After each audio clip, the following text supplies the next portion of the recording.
everybody for coming.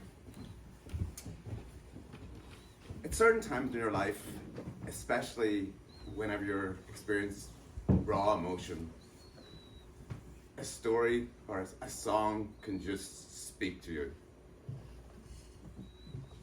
Love is all that matters. That's the inscription on my mother's gravestone. And it's so apt for her, because she loved everything and everybody. She loved with all her heart and all her soul. She had a passion for education. I think she taught half the people in our town in Ireland. And I still can't go back there without someone stopping me on the street and saying, "Are you Anne Callahan's son?" And I know what's coming next. They say, "Your mother was an amazing woman." And they regale me with some story about how she touched her life, or some random act of kindness that she'd done for them. And it's awesome to hear it, but sometimes I gotta golf in 10 minutes. I gotta get to tea time. Can we move this story along a little bit? When I was 14, she was diagnosed with a brain tumor. She had 3 operations, and she had a lot of epileptic-like seizures, sometimes up to 30 a day. And every time she came out of one of her seizures, the first thing she wanted was holy water. So you give her the holy water, she'd start blessing herself and say, "God, I offer up all my suffering for your glory." She had such faith. Me, on the other hand, I have 0 faith. I think it skips a generation. If you're religious, I'm happy for you, but for me, it's not my bag, as the kids say. But one time, whenever I really wanted her faith, was when she died. I didn't want the finality of it all. And I couldn't sleep at night. And to cure the insomnia, I'd walk, look at the night sky, ponder the universe and how much we don't know. And maybe she's up there. Maybe I'll see her again someday. And that's when this song reached in and touched my soul. Look at the stars. Look how they shine for you. And everything you do. And it was all yellow. When that song touched me, I wanted to know more about it. Chris Martin was actually on the Howard Stern show. The lead singer of Coldplay wrote the song. Howard Stern asked him, "What does yellow mean?" And he said, "It actually doesn't mean anything." We were just writing lyrics in the studio, and I saw yellow pages. Yellow pages, for the young people, it's like we used to have to look up numbers in the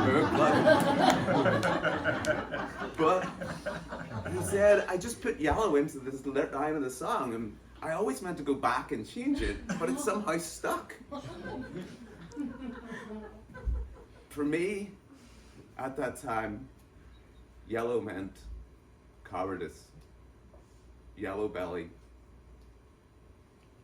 I remember a few months before she died, it was just the 2 of us. I was sitting by her hospital bed, and she turned to me, looked me dead in the eye, and said, "Aidan, am I dying?" And I wish I had said, "Maybe, but it's okay, because I love you, we all love you, and we're going to be here for you." But I didn't. I said something about, "Don't be silly. You've been in and out of hospital for 10 years now. You'll be back on your feet. You'll be okay." And it was all yellow. A few weeks later, she started deteriorating pretty fast.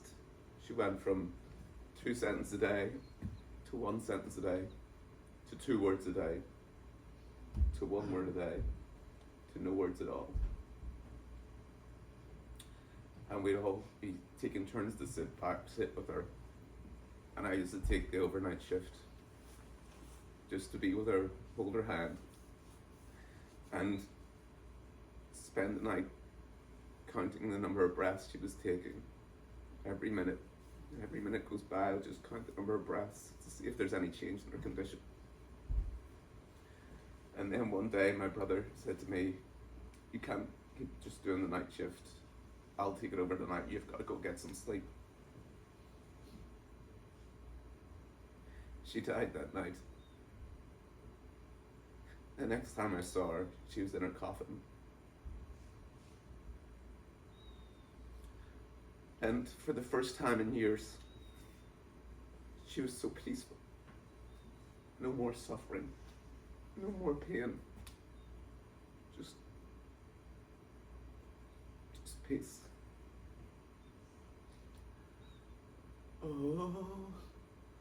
Oh, your skin and bones turn into something beautiful, you know. For you I'd bleed myself dry. For you I'd bleed myself dry.